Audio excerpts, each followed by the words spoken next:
G'day guys, Lemon Eating Cow here, and today I am back with another Final Fantasy 15 Comrades guide, and this time I'll be going over the new Chocobo Raising minigame, which was added with patch 1.2.0, which is available for download right now. This new Chocobo breeding or raising minigame is actually essential to progress your mainline story. There will be nodes that you cannot unlock unless you have a Chocobo with the right amount of stats. So in this guide I'm going to show you how to get different Chocobo, how to level or raise your Chocobo, and also a little bit on the Choco Mostro or the Chocobo Battle Arena. In order to get all the bonuses in the game, you'll need a Chocobo with at least 200 stamina, 200 jump, and a top speed of at least 75 miles per hour. So if you think that's way off, this guide is going to help you out heaps. So at a certain point in the game, you're going to be able to restore power to Cape KM.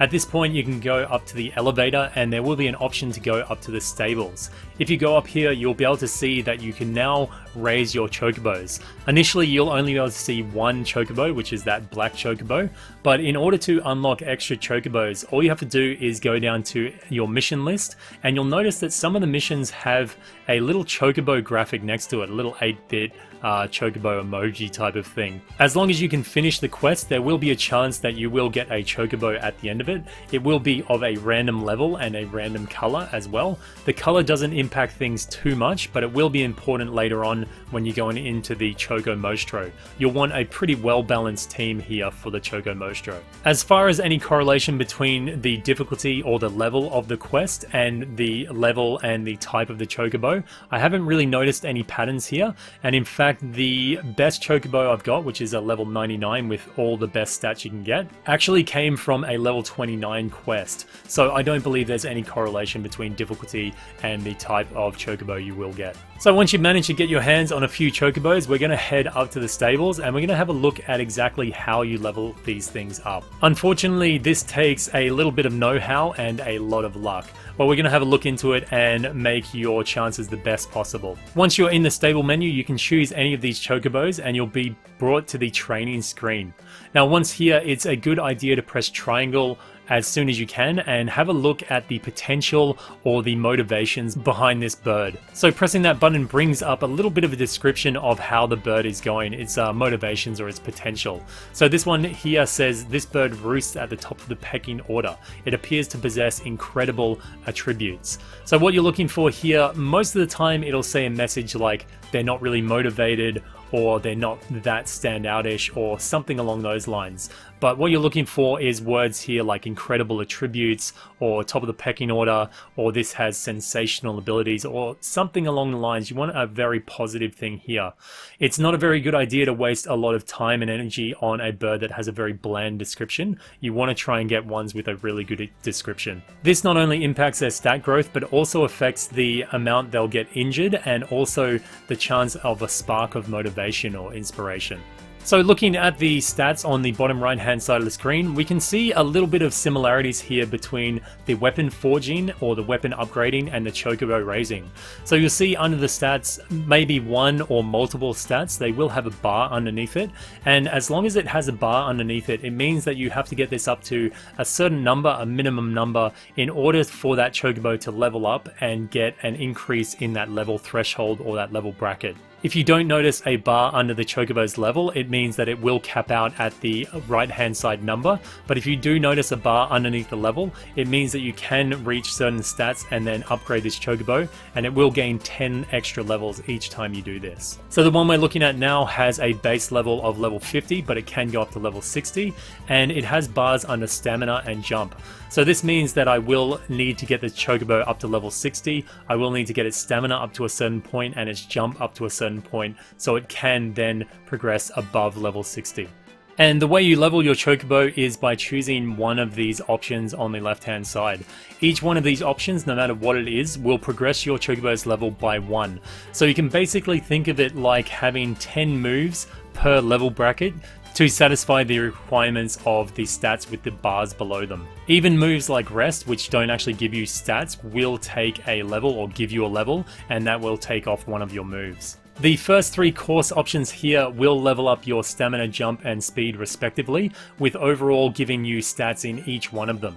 The more times you use a particular course, the higher your stat gains will be in that particular course, but also the higher your exhaust percentage will get. Now, exhaust percentage only really comes into play once your bird gets injured, and injuries have a random chance of happening as far as I can tell. They can happen when your exhaustion is at a very low percentage or at a very high percentage, and some birds are far more prone to injury than others. When your bird does get injured, which will happen a lot and at random, your bird will take the total exhaustion onto itself, and it won't be able to undertake any courses apart from rest until that exhaustion has been fully recovered.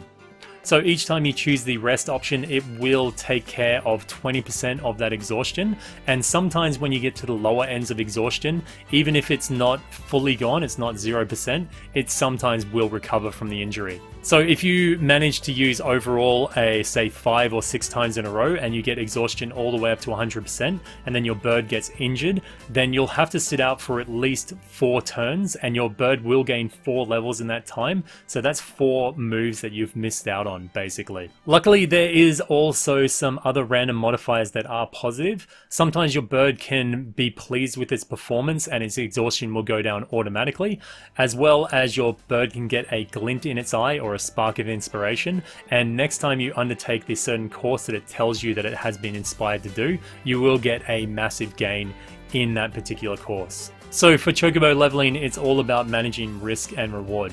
For me, I like to go very high risk and with really high reward, so I always go with the overall option, and I believe this is pretty much the only way to get a peak performance Chocobo. So in this, all I do is choose the overall option or the rest option. I try and push the overall as high as I possibly can to get the most amount of gains off it. Usually you can get it maybe 4 or 5 times in a row if you don't have a bad Chocobo before you get an injury. But there is a high possibility that you will get injured often doing this method. If you feel like your exhaustion is getting too high, you can use the rest option instead of risking an injury. But generally, I just try and push the overall as high as I possibly can. And usually by about 7 moves in, I have enough stats to satisfy the bars underneath those stats. And then it doesn't really matter if I take an injury or not. However, the big risk is here. You may get very much within reach of a stat, maybe you have 1 or 2 left, and you get injured on your bird, and it can take up to 5 turns to recover from that injury. So like I said, this is high risk, high reward, but if you go through 3 or 4 birds that have a pretty good motivation or potential on them, you should be able to reach this fairly easily. I would recommend doing this on a bird that's around about level 50 or higher. I've found that if you do it on lower level Chocobos, there's a high chance their level will cap out before it reaches level 99. Just make sure that anytime your Chocobo does get a glint in its eye for the overall skill, or it feels motivated, or it says you'll get great increases in that overall, even if you've got a high percentage of exhaustion, I would still go with that overall, because the gain that you're going to get from it will sometimes make up of 3 or 4 other moves. So with a bit of luck, you should have got a pretty well performing Chocobo. Like I said, you only need to reach 200 on stamina and jump, and your top speed only needs to reach 75 miles per hour, which is really quite doable. Anything above that is only for the Choco Mostro. Now to touch on the Choco Mostro a little bit, this is the battle arena for Chocobos, and you can use up to 4 Chocobos that you have raised to fight in the arena, and depending on their stats and their level, they will perform here differently. Also, their color will impact what ability they use, and different monsters will have different weaknesses according to the abilities. In the arena, you can face off against different levels of enemies. The first one is pretty easy to knock over, with the last one, the Behemoth, being really quite hard, and you're going to need a very powerful team to take this guy out. You can check the various stats of your Chocobos here by pressing the triangle or square button. By having high level, high stat Chocobos here, you can defeat the monsters. You have to beat them before the time runs out, or before all your Chocobo gets knocked out, and if you do this, you can get some pretty powerful and unique items and weapons. Certain monsters do have a weakness to certain colored Chocobo skills, so make sure you find their weaknesses and exploit it. So there is my Chocobo Raising guide. This was a bit of a complicated one. I hope it wasn't too long or too confusing, and it it does help you guys out. In the end, it really does come down to a large bout of luck, so I hope you all get good luck with this one. If this guide was informative and helped you out, then please leave a thumbs up. If you got any comments or suggestions, or you want to correct me on anything, then leave it down below. And if you could please share this video, that actually helps me a heap, so that would be really much appreciated. Until next time, this has been Lemon Eating Cow. Moo.